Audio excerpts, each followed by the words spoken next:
Police मुक़ाबिलो ॼाणा आहे। नौजवान नसीर चांडियो खे क़तल कयो वियो आहे। असांजे भाउ असांजे सोट खे जेको क़तल कयो वियो आहे उनजी असां सख़्तु लफ़्ज़नि में मज़म्मत बि कयूं था। असां जेको सो आला इख्तियारनि खां मुतालबो कयूं था इन क़तल जे अंदरि नसीर चांडियो जे मर्डर जे अंदरि डायरेक्टली नवकोट एस जो मुलविज़ आहे। उनजे निशानदेही ते जेको नसीर चांडियो खे बेगुनाह क़तल कयो वियो आहे। उनजे ॻोठ ते अंधाधुंध फायरिंग कई वई आहे। माइटू मारे विया आहिनि, उहो अगवा करे छॾियो अथनि, उहो ज़ाहिर कोन था कनि। पुलाव करे हुकूमत खे त छोकिरो मुंहिंजो मूंखे वापसि मिलियो वञे, जीअं न त हुन मुंहिंजे भाइटे खे उनखे मारे छॾींदा।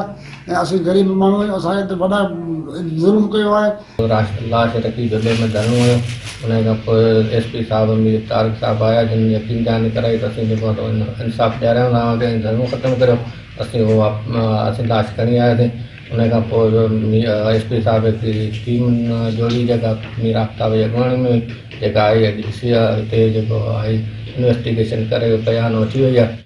जी त तव्हां गुज़र रात पुलिस पारां क़तल थियल ॻोठाणे नसीर चांडियो जे वारसनि जूं ॻाल्हियूं ॿुधियूं। हिननि आला इख्तियारनि खां मुतालबो कयो आहे त असांजे गुम थियल जेको 12 साल ॿार खे बाजाब कराए ऐं असांजे नौजवान जे क़तल सां इंसाफ़ कयो वञे ऐं असांखे इंसाफ़ ॾिनो वञे। अब्दुल मजीद चांडियो, सिटी न्यूज़, नओं।